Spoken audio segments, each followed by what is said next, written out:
Good day, Orteans. Your lecturer for today is Professor Ron Joshua Manimtim, No.1 in Calabarzon in the December 2018 Criminology's licensure examination. Don't forget to subscribe and press the bell button to receive the latest updates. Take it away, Ron. Ayun, nakarangan na. Kita pa ba yung nasa screen? Tingnan ko. Ayan, okay.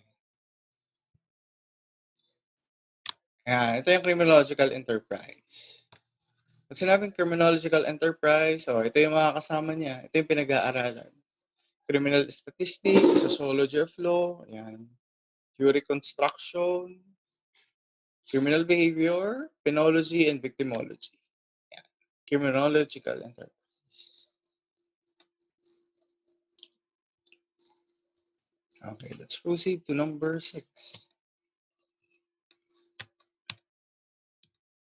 Ayan. Okay, nalampasan na. Ayun, ito. Yeah. Kainis. Ang bilis.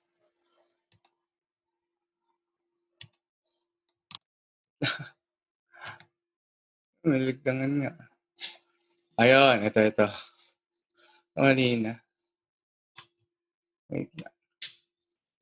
Yung, ari pala. Okay, yan. Reviews. Okay, gets. Next slide. Ayan, ito. Social norm. Sinabi social norm, unwritten rule na dapat alam na ng society. So, hindi mo na kailangan basahin. Ayan yung social norm. Okay? Ari naman, pag ethics, nasa choices ari kasi kanina, kaya siningit ko na din. Ayan. Pag ethics, moral principles na nag-govern or sumusuporta sa behavior ng isang tao while doing an activity. Ayan. Pipindutin ko na lang to. Next. Ayun, okay. Ayan. Number 6.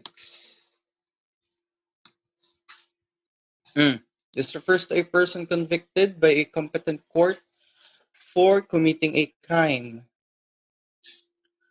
This is a person convicted by a competent court for committing a crime. Is the answer A. Criminal, B. Delinquent, C. Lawbreakers, D. Offender? Okay, now post your answers. Ayan. A. Ayan, puro A tayo. Ganito, kaya magsagot kayo. Sagot kayo lahat Huwag mahihiya. Walang mali-mali dito. Okay. Ang sagot ay letter A, criminal. Ayan. Ito na talagang best answer dito. Okay. So, ito yung lawbreakers. Hindi yan yung tamang term. Okay. Pag yung delinquent, bata, diga, pag delinquent. Sa minor, kapag siya yung nagko-commit ng crime. Pag naman, offender, masyado general masyado. Okay? Yan. Kaya hindi rin to X to. X din to. Yan. The best term na tinutukoy is this, criminal. Okay? Yan.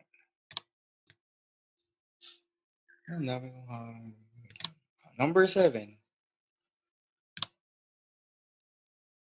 In the criminal justice system, the government must keep within the framework of the laws that protect individual rights. Who among these is being processed in the said system? Again, the government must keep within the framework of laws that protect individual rights. Who among these people is being processed in the said system? So, dito pa lang, may clue na tayo.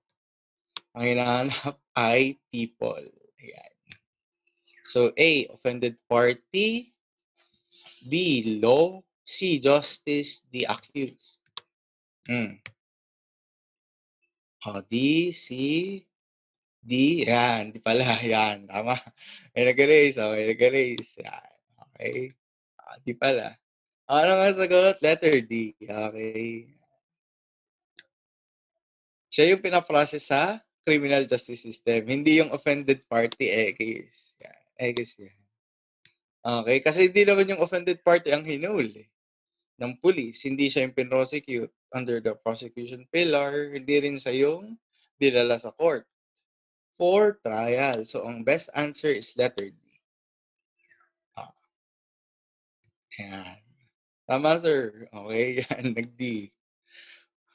Fast answer. Kaya napipindot agad. Ayan. Hindi aring law, X. Kasi nga, tao yung hinahanap.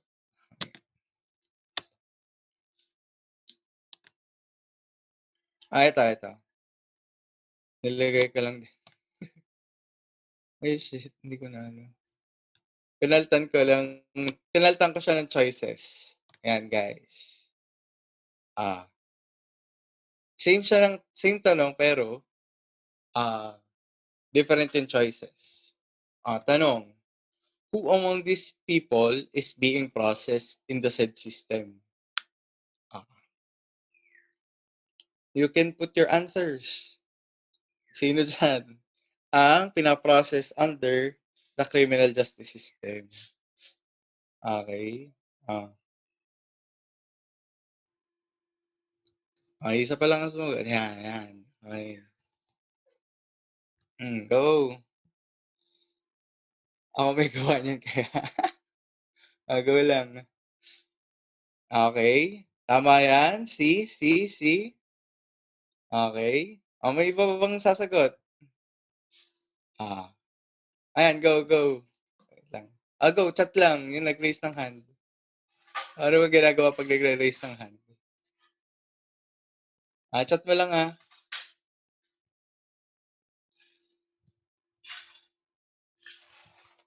Ayan.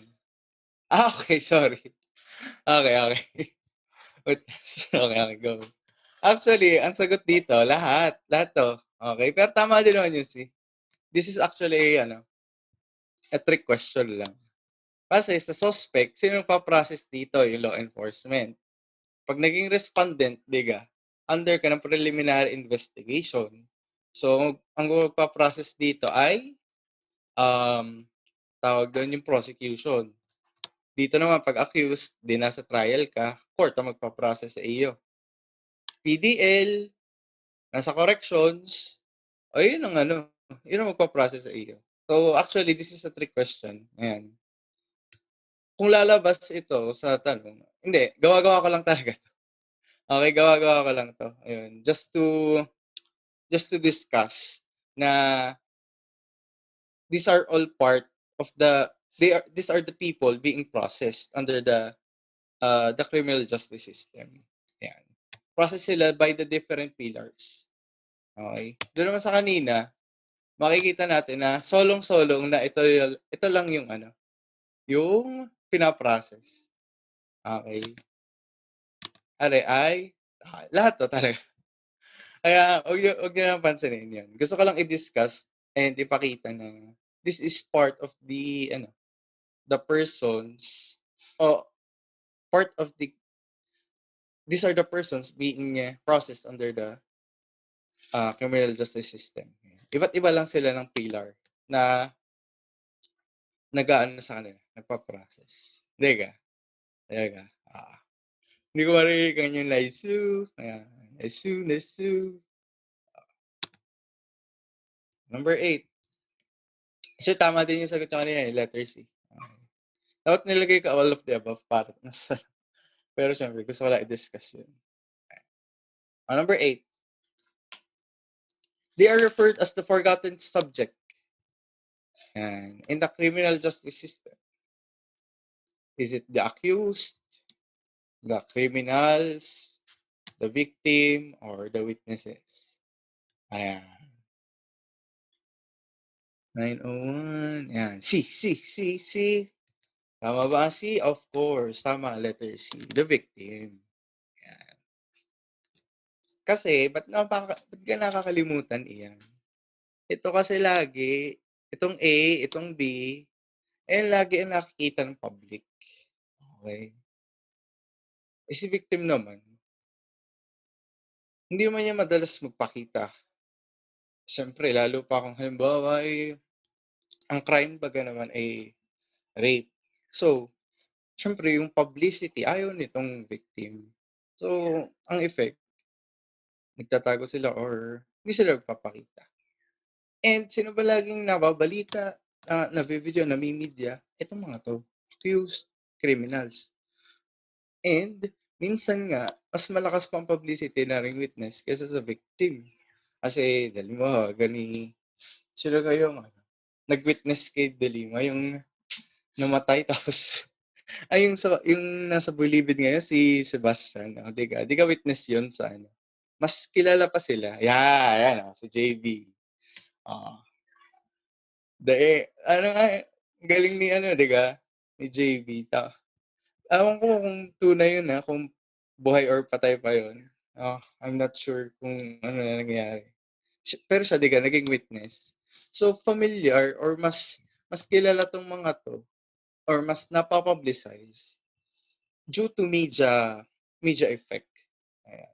Ang victim, madalas, nagtatago. Ayun. Ayun, buti may nagsasagot. Yan, si JB. Yan. So, sagot dito, letter C, victim. They are the forgotten subject. Who has the power to define and punish crimes? Who has the power to define and punish crimes? Is it the church, the state, the judiciary, or the police? The church, the state, the judiciary, or the police? Titingnan ko muna yung mga sagot nyo, ha? 903. Is it C, C, B, state? Yan. Okay, go. Kayo lahat, Huwag mo iyang magsagot ng ano. Okay. Ang mga nagsasagot ay mga yan. Comment sino yung paulit-ulit nagsasagot. Ayan, yung mga paulit-ulit nagsasagot ay thumbs up ako dyan. Ayan. Okay, matakot mag-choose ng answer. Is it C? Actually, the answer here is the state. Yan. Is the state. Okay. Ganito. Siyempre, X ng church. Ang judiciary, ang trabaho nito is not define but interpret the law. Yun ang pinakatrabaho ng judiciary. Ang state kasi, kaya to may power to define and punish crime kasi binigyan ng constitution ng state under its police power. Yan. Ang state, meron siyang police power in order to control the public safety and public health, everything under its territory. Yun. Binigay yung police power sa kanya para protektahan tayo. Wala yun sa judiciary, nasa state. Ayun. Okay? Bakit may power to define and punish crimes ng state? Kasi binigyan siya ng constitution ng police power. Ayun. Isa sa police power ay ito, to define and punish crime. And another part of the police power ng state is to prosecute crimes. Ayun. Kasama na pala yun sa punish. Ayun. To define, to punish crimes. Ayun. Parte siya ng police power na ibinigay sa state. Okay. So, ito ang tamang sagot. Letter B. State. Yan. Ang trabaho ng judiciary, interpret. Interpret the law. Yan. Si police, anong trabaho? To enforce. Okay? To enforce the law. under sa ng executive, talaga, ang police. Ayun. So, may nagsagot ba ng state? Ayun, may nagsagot ng state. Yan. Dalawang tumama dito. Okay. So, yun na. I-differentiate nyo yung powers or yung i-list nyo yung powers niya. Kasi, ayun, yan. Para mas ma-distinguish nyo siya ng maayos. Okay. Yan. Bawi tayo sa next number. Ito. The machinery of the state which enforces the rules of conduct necessary to protect life, liberty, and property and maintain peace and order. Ayan. Again, it is the machinery of the state or government which enforces the rules of conduct necessary to protect life, liberty, and property and maintain peace and order. Is it the juvenile justice system, the criminal justice system, common law, or criminal law? Yeah. You can put your answers. Yan, 907. Yan, nice. Ang sagot is yes, CJS. Yan, puro B, nice. Yan, nice. Siyempre, X na tong A. Kasi naman tinatanong about sa minor. Ito, hindi na rin to. Okay. Hindi naman to makinarya ng state. Ang nagpapatakbo nga ng state, ay di itong mga parte nito. The police, or the law enforcement, the prosecution, the court, and the corrections. Ano ba pag sinabing common law? Pag common law, ito yung law na hindi na kailangang isulat. Saan ito madalas nag-e-exist sa Europe at sa US. Okay? Yan. Criminal law, edi yan yung ating law that punishes crime, defines crime, and treats of its nature. Okay? It defines the rights. Okay? It defines the rights ng tao, tapos defines crime, treats of its nature, anong klaseng crime ba ito, tapos, lastly, provides punishment dun sa act na ginawa. Yun ang criminal law. So, ang sagot dito ay letter B. So, sino ba nagpo-protect ng life, liberty, and property dito? O, di yung naandito sa CJS. Yan. They will interact with each other to promote these goals. Yan. Okay. Let's proceed. Tama lahat. Nice. If you want to learn more from him, take our Road to 1 Million challenge. If this channel hits 1 million subscribers, we will release the rest of his lectures. Or you can watch the rest of his lectures now by enrolling in Ortea Criminology Review. Just message us on our Facebook account for more details. See you soon, Orteans!